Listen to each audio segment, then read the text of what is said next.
I know there is a lot of innovators and creators here, and I want to show like this question together. Are we really innovative? And I know, like, just after the inspiring, innovative talk, what you're talking about, right? Yes, we are innovative. But when you think the, wow, this was innovative moment, when was your last time? Yes, we are like using Uber to plane to here and using Airbnb and take the LCC flight ticket to here. And thanks to technology, like the world is like really easy to go around. And yeah, I agree. But what actually I was thinking like, wow, this is innovative was at grandma's kitchen. I know it sounds crazy that the grandma and innovation, right? But so 5 years ago, I lost my home, and it wasn't like really big story, but I just broke up my ex-boyfriend. I just left my home with just small carry bag with me, and hopping around the world with just only one suitcase. And I'm a super positive person, so I was like, oh, so there is no house. That means I don't need to pay rent anymore. And I don't need to go back to one place. So I start hopping around the world. It have been 2 years, and but I've seen so many same thing in all over the world actually. And I was doing like the cooking here and there because I was doing cooking, and but like there was a lot of fast fashion, fast food everywhere. Even slow side, we have like third wave cafe and cool guys or tattoo pouring for you, and there are lots of co-working spaces. I know this is cool, but I've seen so many in every other countries, so I was kind of bored and disappointed how the world become homogenized. And but I start visiting the producers such as her. She is making organic the wine vinegar in South France and going around the world to visit the producers, like how or where or who is making this amazing products. And I wrote about the story about them and put in the box with their items, their products inside the box and send it to the customer. And I start the business like this. And this person and I met the organic coconuts producer in Thailand. And but the most important thing is look at their face. So beautiful, isn't it? I noticed you have to have a good face if you want to make good food. And more you get older, more your character will appear on your face, right? So I start hunting grandmothers. And the most important is over 80 years old. And she is like in Micronesia. I met the beautiful photogenic grandmothers, and maybe she is like witch and she is making magical cooking in Spain, and it's Korea, and she is making tons of kimchi in the winter for a whole year with big hands, and super sexy grandma in Thailand. um, I know I just should stop showing my collections. And I will introduce her. She called Rusdam. She's from Georgia, not the states, but the country. And she cooked me the mysterious food. Actually, she's saying like mysterious food, right? And in Georgia, there is a culture and custom that has a lot of feast. They get together to someone's house and they have a lot of food and drink together. So as at her house, she has to cook all the time for that. But she isn't coming from the rich family, so she cannot afford like chicken or beef all the time for gorgeous ingredients. So she made a mysterious dish, like the bottom. And Actually, when she served this dish, people will start talking about, hey, this is really good, but what is it? Like fish or chicken or mushroom or what? Like, come on, who cannot tell the fish or chicken, right? But actually, after I learned this recipe and go back to Japan and I serve it to 40 people and none of them could guess what is it. Actually, this made out from egg, but she put 7 kinds of spices and herbs put in together and the unique technique of baking eggs. So it turns out unlike egg at all. So this dish is something you can entertain and surprise people with something you can afford it. And I could learn the people can be really creative when they have to. So this is why I stick to over 80 years old grandmothers, because most of them, they experienced World War II and disaster or the poverty. So they forced to be create something out of nothing, and they have to be creative and innovative. Let me show you other people. This place is located in the foot of the mountain in Japan. Only 250 people are living. It's called Itoshiro. And even the winter, it's really hard to get in or get out from there because the snow piles up 2-meter highs and roads were blocked. And I met her. She is Saeko-san. And she, in her childhood, in here, like there was no shop or supermarket at all. So they have to survive whole winter without buying anything. So they are known as good at preserving food. And she makes the winter special dish. It's called nishin sushi. Sushi was originally fermented food. She mixed with dried herring, rice, koji mold, vegetables, and salt, mix it together, let it slow fermentation for 1 month in the cold weather, and it became like this. And it tastes like sweet and sour and lots of umami in it. It's like so good combination and something you've never tasted before. It's so unique and you've never forget this kind of taste. And she was actually saying she can make it only in here. When you go down to the town, the fermentation works differently. So that makes more special, right? And when I first get into this village, I felt, wow, I was so amazed how sacred this place is.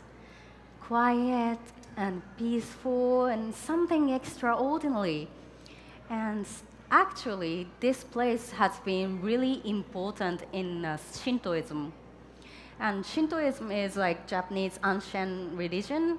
And to be simple, and there is not one god, but several gods, like more than several actually. Like every creature has own god. You and I and flowers, trees, animals, everyone has own god. So what they do, and actually she is inherit the proper prayer of Shintoism. And what she is doing is no one's gonna tell you what to do, but you just have to feel them and just live together with them with treating well. So this is kind of like how they survive together with the God. And actually, when I talk with her, her distance to God is so close that seems like she's living with some bigger concept than human being, which it's understandable because this kind of harsh land, there was a lot of unreasonable death or missing people have been appeared, and they needed some bigger concept to convince their husband or children were gone. So, and also when I read a lot of folklore in Japan, and I was amazed how people admit something invisible in their life. Um, so there is invisible things are existence in the lifetime, but nowadays, as social systems are in place, an environment that is friendly to human has been born. By doing so, we no longer need something invisible anymore, and we construct a lot of visible system. Grandma's relying on the lives with existence of invisible and her own feeling, and our lives relying on the social system. 7 years ago, when the big earthquake was hit in East Japan, I was in Tokyo and center of Shibuya, watching the buildings were moving like this, and all the transportation was stopped. Of course, that was a scary moment, but what scares me more was we cannot eat when the logistics didn't work. So there was a lot of food in supermarket or convenience store everywhere, but it was gone completely in 2 days. And I was like, so we don't produce anything in the big city. And so that was the things that I was, if the innovation considered as evolution, then people relying on system has been really evolved from like since grandma's era. Like I was questioning. And I will introduce you a last person. Oh, she is also from Japan. She's so cute, right? So she is 99 years old in Nagano. And she cooks winter special dish also. When she concentrates something, she sticks her tongue all the time like this. So cute. And so I was asking her, she called Masami, and hi Masami-san, 99 years is so long time. So I'm sure it's really hard to pick, but when was the most fun moment or most exciting moment what you've done in your life? And she was looking at me and saying, fun? Nothing. I was like, anything? And she said, nothing at all. And I was like, So I started interviewing her, and actually her life was really tough. She started working as live-in nanny to raise up someone's kid when she was 8. And she continues whatever she can do, like working mostly her life. And I was like, wow, that is, really tough. But how can we live without even one fun moment? And that I was thinking, and she was saying like, well, but there should be a life doesn't bloom in their lifetime. And I was like, that wakes me up. And yeah, because this world seems changing so quick. So we are seeing like in the short term, like we want to do something innovative or creative in like life is such a short. But even though you are doing like good things to the society, but you will not know if it's gonna work in a good way in 5 generations later, right? So, and there is, of course, there is a lot of effort in it, and something gonna success, but some might not. But still, life goes on. So I was like, that's kind of like long-term thinking I didn't have. And when I was correcting the grandma's recipe and doing grandma's hunting, and lots of people were asking me, so what kind of business is it? And what kind of outcome like you want to make out of it? And I was like, so when I started, I didn't even think anything about it because this is coming from my pure passion, and I was just fascinated by wrinkles, right? So okay, let's say if I publish like wrinkle corrections, who's gonna buy it? Are you gonna buy it except me, right? So I was like, just didn't think and just following my passion for 3 years, and it became like lots of people get supported, and I get to know with the filmmakers, and we made a video, and that reaches to actually over a million viewers on YouTube, and that was surprised me too, because the one local small story is gonna spread out to all over the world, and still now having the comments, and there is a lot of offer, like I can like translate it to Spanish or like Arabic or some kind of things like happen, but it was just result. Like I published the book in Japanese and Korean too, but I didn't even think about it. But I thought, so this kind of question, so what you gonna make business, or like what are you gonna do with this, or this kind of question actually ruin the seeds of the innovation that comes from daily life, because it seems such a tiny thing and small things to deal with. So everyone is thinking like this is so normal to grow it, but actually this kind of tiny things will create the culture and creates the difference and variety to the world. So I love it. And also, like maybe when she was introducing me, like a lot of things going on, so they're confusing about, are you cook, or are you writer, or are you entrepreneur, or what?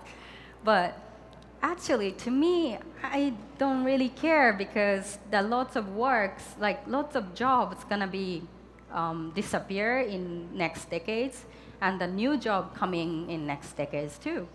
And what we are doing, this is not the way of work, but this is the way of living. So innovation should be like something that, like the tool for us to survive in any kind of era or in any kind of places in the world.